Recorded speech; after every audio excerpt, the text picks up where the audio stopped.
یہ سب 2012 کی بات ہے جب دانیال احمد کراچی کے کامیاب تاجر تھے۔ 35 سال کی عمر میں ان کی تعمیراتی کمپنی احمد اینڈ سنز ایک چھوٹے سے گودام سے شروع ہو کر کروڑوں روپے کی کمپنی بن چکی تھی۔ دانیال کی محنت اور ایمانداری انہیں شہر کے بڑے بڑے تعمیراتی منصوبوں کے ٹھیکے دلوائے۔ وہ اپنی بیوی آمینہ اور 2 بیٹوں علی اور حسن کے ساتھ ایک خوبصورت گھر میں رہتے تھے۔ عید الفطر کے موقع پر ان کا گھر خوشیوں سے بھر جاتا تھا۔ بچے ہاتھوں میں مہندی لگاتے اور دانیال محلے کے غریب خاندانوں میں عیدی تقسیم کرتے۔ زندگی ایک خواب کی طرح تھی، لیکن خواب کبھی کبھی ٹوٹ جاتے۔ ایک شام عید الاضحیٰ کی تیاریوں کے دوران دانیال کے اکاؤنٹنٹ فیصل نے ایک ایسی خبر دی جو زلزلے کی طرح تھی۔ دانیال بھائی، ایک بڑی غلطی ہو گئی ہے۔ ان کے ایک دیرینہ پارٹنر نے کمپنی کے پیسوں میں خرد برد کی تھی، جو اپنی جوئے کی لت چھپانے کے لیے جعلی ریکارڈ بناتا رہا۔ کمپنی قرضوں میں ڈوب گئی، ٹھیکے منسوخ ہوئے اور دانیال راتوں رات دیوالیہ ہو گئے۔ ان کا گھر نیلام ہوا، گاڑیاں واپس لی گئیں۔ آمینہ جو اس تناؤ اور دانیال کی بڑھتی دوری سے پریشان تھی، علی اور حسن کو لے کر اپنے والدین کے گھر چلی گئی۔ دانیال اکیلے چھوٹے سے کرائے کے فلیٹ میں رہ گئے، جہاں چند کارٹنوں میں ان کی زندگی کے آثار باقی تھے۔ انہوں نے اپنا کاروبار، گھر اور خاندان سب کھو دیا۔ رات کے سناٹے میں وہ اپنے فیصلوں پر غور کرتے، خود کو ملامت کرتے، میں نے یہ سب کیسے ہونے دیا؟ وہ سوچتے۔ شرمندگی اور ندامت انہیں کھائی جاتی تھی۔ وہ اپنے بیٹوں کے لیے ناکام باپ بن چکے تھے۔ ایک صبح جب دانیال نے باتھ روم کے ٹوٹے ہوئے آئینے میں اپنا چہرہ دیکھا، وہ خود کو پہچان نہ سکے۔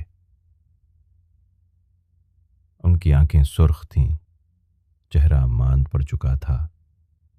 یہ میری کہانی کا خاتمہ نہیں ہو سکتا، انہوں نے بلند آواز میں کہا۔ اس لحظے ان کے دل میں ایمان کی ایک چھوٹی سی چنگاری جلی۔ وہ جانتے تھے کہ انہیں دوبارہ اٹھنا ہے، خود کے لیے اور علی اور حسن کے لیے جو اپنے والد کو سرخرو دیکھنا چاہتے تھے۔ دانیال نے چھوٹا لیکن مضبوط قدم اٹھایا۔ انہوں نے ایک تعمیراتی سائٹ پر مزدور کی نوکری قبول کی، وہی کام جو انہیں جوانی میں کیا تھا۔ تنخواہ کم تھی، کام سخت تھا۔ ان کے ہاتھ جو برسوں سے دفتر میں تلم پکڑتے تھے، چھالوں سے بھر گئے۔ ساتھی مزدور اس آدمی کے بارے میں سرگوشیاں کرتے جو کبھی کمپنی کا مالک تھا، لیکن دانیال نے ان کی ہمدردی کو نظر انداز کیا۔ وہ صبح سویرے آتے، دیر تک رکتے اور ہر کام سیکھتے۔ وہ صرف اینٹیں نہیں اٹھا رہے تھے، وہ اپنے عزم کو دوبارہ تعمیر کر رہے تھے۔ رات کو دانیال لائبریری سے کاروبار اور مالیات کی کتابیں لاتے اور ان پر نوٹس بناتے۔ وہ اپنے والد کی بات یاد کرتے، کامیابی اس بات میں نہیں کہ تمہارے پاس کیا ہے، بلکہ اس میں ہے کہ تمہارے پاس جو بچا ہے اس سے تم کیا کرتے ہو۔ رمضان کے مہینہ میں جب وہ روزے رکھتے، وہ افطار کے بعد اپنی دعاؤں میں صبر اور ہمت مانگتے۔ انہوں نے مقامی مساجد میں منعقدہ کاروباری ورکشاپس میں شرکت شروع کی، جہاں وہ دوسرے مومن تاجروں سے ملے۔ انہوں نے پائیدار تعمیرات کے بارے میں سیکھا۔ ایک عید میلاد النبی کے موقع پر ایک کاروباری تقریب میں دانیال کی ملاقات سائمہ سے ہوئی، جو ایک اکیلی ماں اور مامار تھی۔ سائمہ کو ماحول دوز ڈیزائن کا شوق تھا۔ دونوں نے مل کر ایک خواب دیکھا، غریب خاندانوں کے لیے سستے ماحول دوز گھر بنانے کی کمپنی۔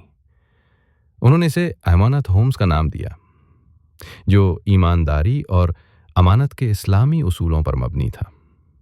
امان ہوم شروع کرنا آسان نہ تھا۔ دانیال کے پاس نہ سرمایہ تھا، نہ کریڈٹ، اور ناکامی کی وجہ سے داغدار ساخت۔